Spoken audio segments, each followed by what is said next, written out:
Kama una watoto wa mjomba wako wanasoma, waache shule wapigane kama ngumi ni rahisi.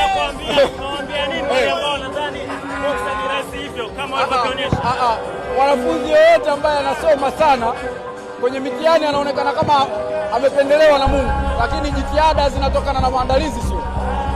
Chambezi, katika promotion zako ulisema mabondia wa Dar es Salaam wanasema KO ni majaliwa ya Mungu. Majaliwa ya Mungu. KO ni package, inatakiwa iwepo kwenye maandalizi yako.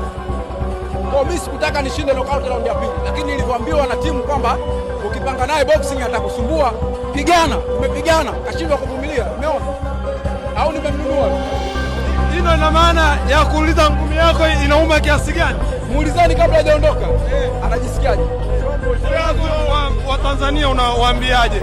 Wana hamu na wewe, lakini kama bado Champezi, neno lako kwa wa Tanzania.